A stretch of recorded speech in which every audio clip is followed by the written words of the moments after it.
Hello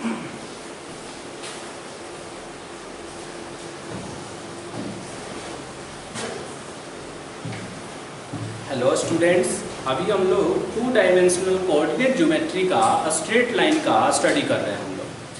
और इस session में जो है उसी से रिलेटेड, जैसे अभी जो टॉपिक हम लोग डिस्कस कर रहे हैं उस टॉपिक का नाम है equation of the line.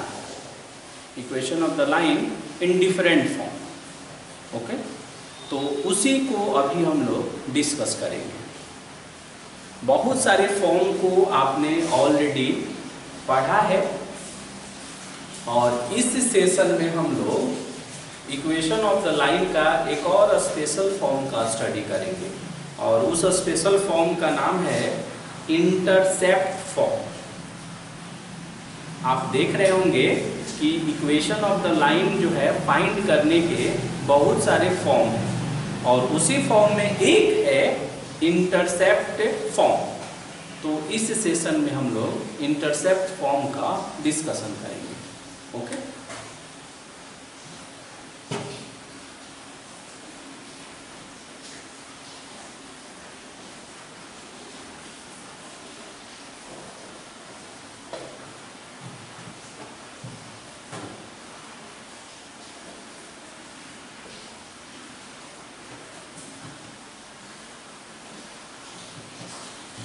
Intercept form, इसे हिंदी में कहते हैं अंतःखंड प्रारूप है। यानी इसमें क्या दिया रहता है कि कोई लाइन है जिसका x इंटरसेप्ट यानी x एक्सिस पर काटा गया अंतःखंड स्मॉल a और y एक्सिस पर काटा गया अंतःखंड स्मॉल b है और उस कंडीशन में तब उसका equation x upon a plus में y upon b is equal to 1 होता है।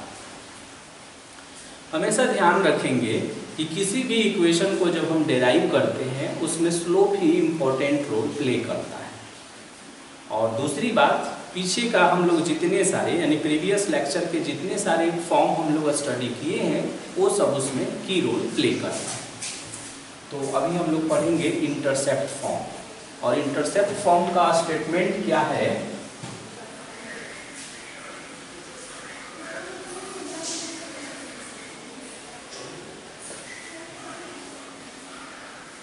स्टेटमेंट ये है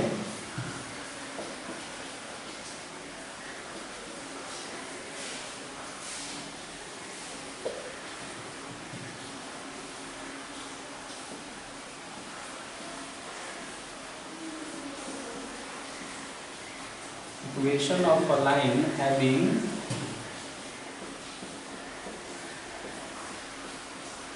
x intercept is equal to a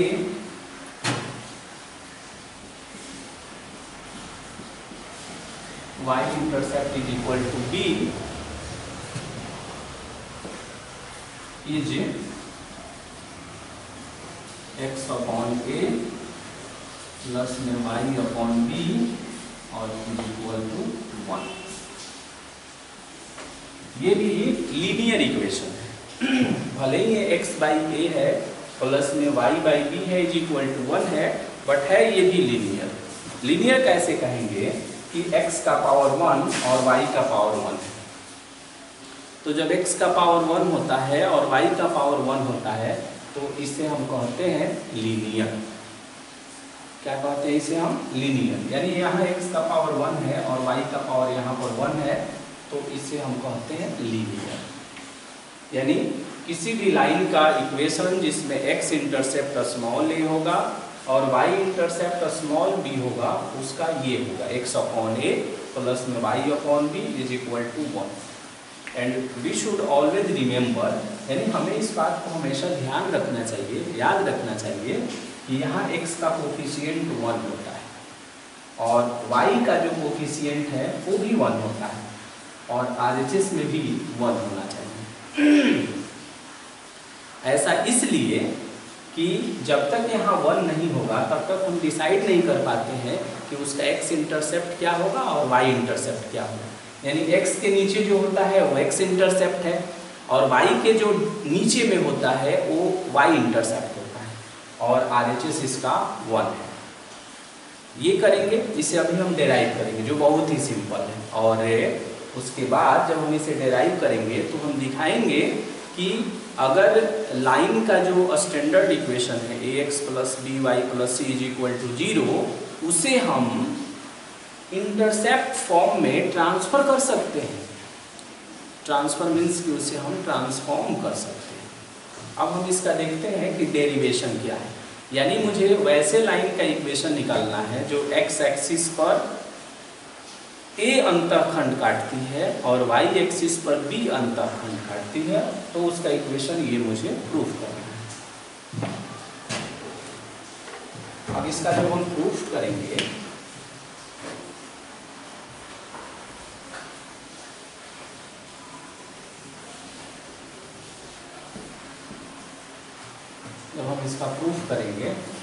तो प्रूफ करने के बाद से क्या करते हैं हम कि यहाँ पर सिचुएशन क्या है कि कोई लाइन है,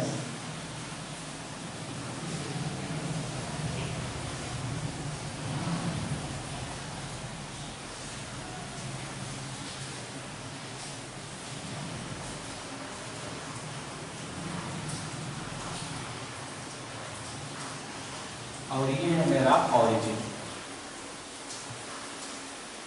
तो एक लाइन का सिचुएशन है और मान लेते हैं कि वो लाइन का सिचुएशन ऐसे,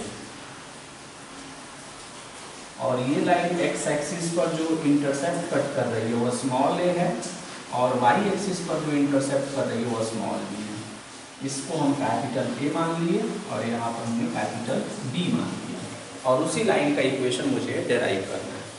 यानी ये लाइन ऐसा है जो x एक्सिस पर a यूनिट कट करती है और y एक्सिस पर b यूनिट कट करती है। ओके, तो अब हम क्या करेंगे कि यहाँ गिवन में हमने लिख दिया गिवन कि x इंटरसेप्ट जो है स्मॉल a है और y इंटरसेप्ट जो है स्मॉल b है। ये है सिचुएशन। तो A जो है कैपिटल A जो है वो x एक्सिस पर है, तो x एक्सिस पर है तो उसका y कोऑर्डिनेट 0 होगा, और कैपिटल B जो है वो y एक्सिस पर है। तो यहाँ पर अगर हम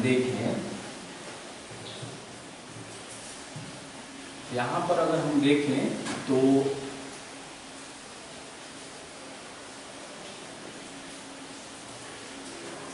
A का कोऑर्डिनेट हो जाएगा, कैपिटल A का कोऑर्डिनेट हो जाएगा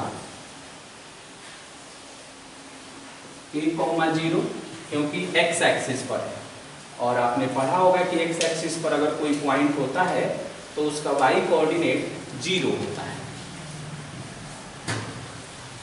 और B का कोऑर्डिनेट बताइए, तो B y एक्सिस पर है, तो y एक्सिस पर है तो डेफिनेटली इसका x कोऑर्डिनेट 0 होगा, यानी ये होगा 0, b। ओके, तो कैपिटल A और ये हो गया आपका कैपिटल B। अब है कि इसे देखने से ये मालूम चल रहा है कि मुझे उस लाइन पर 2 पॉइंट मिल गया। क्या मिल गया? मुझे उस लाइन पर 2 पॉइंट मिल गया, और अगर उस लाइन पर 2 पॉइंट मिल गया तब तो हम TPF का यूज कर सकते हैं। कहेंगे 2 पॉइंट कौन कौन है? तो एक है कैपिटल A, उसका भी कोऑर्डिनेट मालूम है, और एक है कैपिटल B, उसका भी कोऑर्डिनेट मालूम है। ओके, एक है कैपिटल A, उसका कोऑर्डिनेट मालूम है, और एक है कैपिटल B, उसका कोऑर्डिनेट मालूम है। तो अब हम क्या करते हैं कि जो कैपिटल A और कैपिटल B जो आप देख रहे हैं, ये 2 पॉइंट की तरह ट्रीट करेंगे। और आपको मालूम है कि अगर किसी लाइन पर 2 पॉइंट हो और दोनों का कोऑर्डिनेट मालूम हो तो उसका इक्वेशन हम TPF से निकाल सकते हैं, PSF से भी निकाल सकते हैं। तो इसको जो है फर्स्ट वाले को, इसे हम ट्रीट करेंगे कि ये है x1 और y, और जो B का कोऑर्डिनेट है ये है x2 y2। A का कोऑर्डिनेट कितना है? x1 y1, और B का कोऑर्डिनेट है x2 y2। अब हम क्या करेंगे कि अब हम निकालेंगे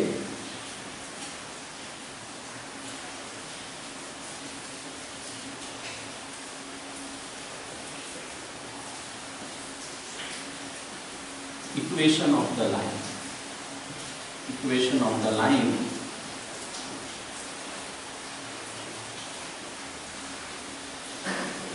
passing through capital A and capital B, यानी वैसे लाइन का इक्वेशन निकालेंगे जो कैपिटल ए से पास करता है और कैपिटल बी से, और इसके लिए इक्वेशन क्या यूज करेंगे हम, फॉर्मूला ये यूज करेंगे y minus y one upon में y1 माइनस y2, और यहाँ x माइनस x1 और अपॉन में x1 माइनस x2।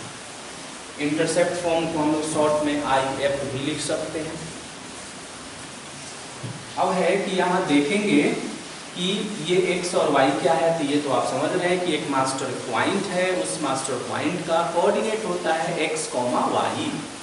दूसरी बात कि अब हम यहाँ पुटिंग करते हैं, तो y माइनस y1 का रूल कौन प्ले किया, 0 अपॉन y1 माइनस और y2 का रूल कौन प्ले किया, b is equal to x minus और x1 का रूल प्ले कौन किया, a और अपॉन x1 माइनस और x2 का रोल कौन प्ले किया, g। तो ये हो गया आपका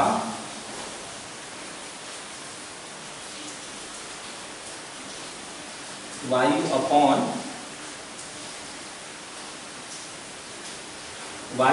माइनस भी हो गया, और यहाँ हो गया x माइनस a और अपॉन में हो गया a। अब इस a को हम दोनों पर इंडिविजुअली ऑपरेट करते हैं, तो ये बनेगा, इसे हम लिख सकते हैं माइनस वाई अपॉन बी, इसे लिख सकते हैं हम x अपॉन a और माइनस a अपॉन a, तो ये हो जाएगा x बाई a और प्लस में एक लाइन और हम इसे कर देते हैं, तो इसे हम ऐसे भी लिख सकते हैं,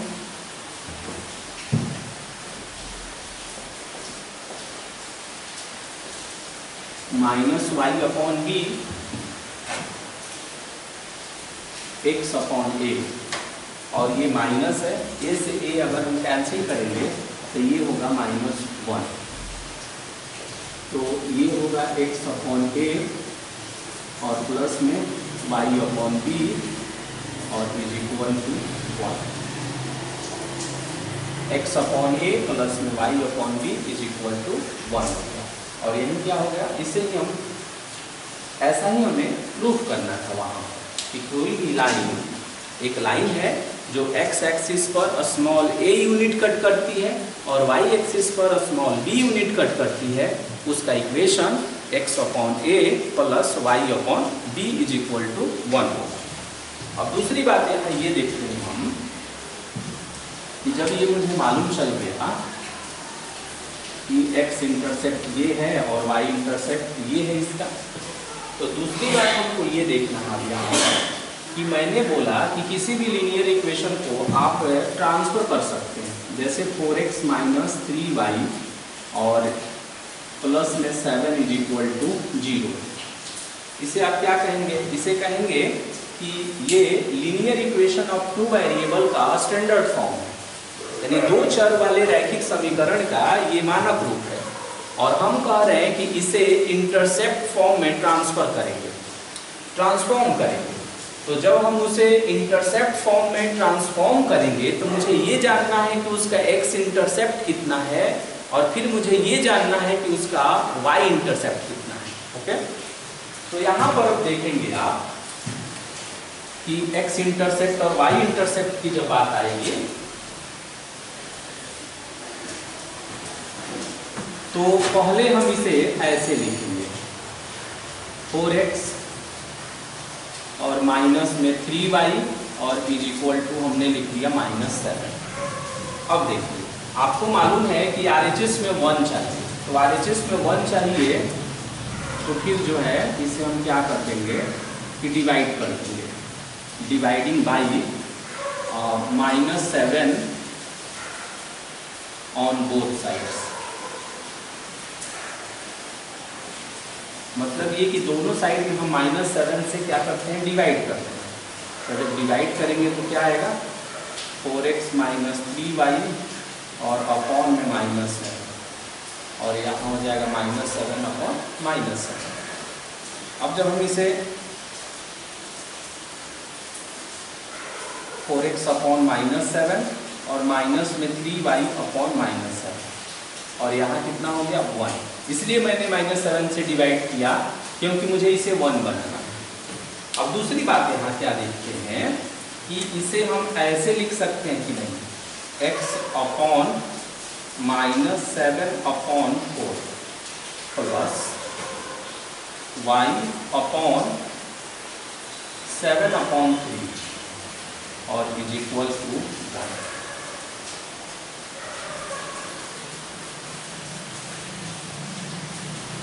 x upon -7 upon 4 plus y upon 7 upon 3 is equal to 1। देखिए ऐसे हमने लिख दिया। अब आप कहेंगे कि इस 4 को यहाँ क्यों लिखे और इस 3 को यहाँ क्यों लिखे, फिर ये इन्वर्टेंडो से वही बन जाएगा। जब इसे हम इन्वर्ट करेंगे तो फिर वही सिचुएशन आ जाएगा, क्योंकि इसे हम देखेंगे तो x के पहले कुछ भी नहीं होना चाहिए, मीन्स कि 1 होना चाहिए, y के पहले भी कुछ नहीं होना चाहिए और RHS में 1 होना चाहिए, तब ना कहेंगे कि इंटरसेप्ट फॉर्म है। अब इसे देखकर आप बताइए, इसको देखकर हम ये कह सकते हैं क्या कि x इंटरसेप्ट को किस सिंबल से लिखते हैं, स्मॉल a। ये कितना है -7 अपॉन 4 और इसका y इंटरसेप्ट कितना है, तो y इंटरसेप्ट है 7/3, जिसे हम किस सिंबल से लिखते हैं, इसे हम डिनोट करते हैं b सिंबल से। अब वैसा लाइन होगा कैसा, ये भी अगर हम एक ड्राफ्टिंग करें तो आपको x एक्सिस पर -7/4 सर्च करना है। जब इसे डिवाइड करेंगे तो ये 2 नहीं आएगा, तो आप अप्रॉक्सी लगाइए कि ये -1 है, ये -2, ओके। तो आपको -2 पर नहीं जाना है, तो थोड़ा सा बिफोर में यहाँ पर आ गए। अब x इंटरसेप्ट को हमने सर्च कर लिया कि यहाँ पर कितना है, -7/4। अब y इंटरसेप्ट 7/3 है, तो देखिए यहाँ है 1, यहाँ है 2 और उससे थोड़ा सा आगे आपको मूव करना होगा। इन दोनों पॉइंटों को देखते हुए एक लाइन हम ड्रा कर देंगे और यही लाइन जो है उसका इक्वेशन हो जाएगा। ये आपका x एक्सिस है और ये आपका y एक्सिस है। यानी कहने का मतलब ये हुआ, फाइनली ये कह रहे हैं हम कि अगर x इंटरसेप्ट मालूम रहे, y इंटरसेप्ट मालूम रहे, तो उसका इक्वेशन हम फाइंड कर सकते हैं और उसको हम ड्राफ्ट भी कर सकते हैं, उस लाइन को हम ड्रा भी कर सकते हैं। ये पोर्शन कितना है, तो ये पोर्शन है -7/4। ये पोर्शन कितना है, ये पोर्शन है 7/3। और ये भी ध्यान रखेंगे कि x intercept and y intercept में भी पॉजिटिव नेगेटिव, यानी वो पॉजिटिव भी हो सकता है और नेगेटिव भी हो सकता है। ये जरूरी नहीं है कि हमेशा पॉजिटिव ही रहे, ओके। तो इस सेशन में हम लोगों ने क्या पढ़ा, फिर से एक बार रिकैपिचुलेट करते हैं। हम लोग पढ़ रहे थे कि इक्वेशन ऑफ द लाइन मुझे फाइंड करना है और उसमें हम लोग पढ़ रहे थे इंटरसेप्ट फॉर्म। और इंटरसेप्ट फॉर्म में हमने क्या देखा कि अगर मुझे x इंटरसेप्ट मालूम रहे, अब इंटरसेप्ट होता क्या है, तो x इंटरसेप्ट कहने का मतलब ये हुआ कि x अक्ष पर काटा गया अंतःखंड और y इंटरसेप्ट का मतलब है y अक्ष पर काटा गया अंतःखंड। अगर ये दोनों मालूम रहे तो उसका इक्वेशन इस फॉर्मूले से हम लिख सकते हैं। फिर हमने क्या किया कि इस फॉर्मूले को हमने डेराइव किया। डेराइव करने के क्रम में हमने जो यूज किया फॉर्मूला, वो फॉर्मूला था TPF। यहाँ पर हम लिख सकते हैं कि यूजिंग TPF, यानी TPF फॉर्मूला का हमने यूज किया यहाँ पर और फिर हमने इसे प्रूव कर दिया।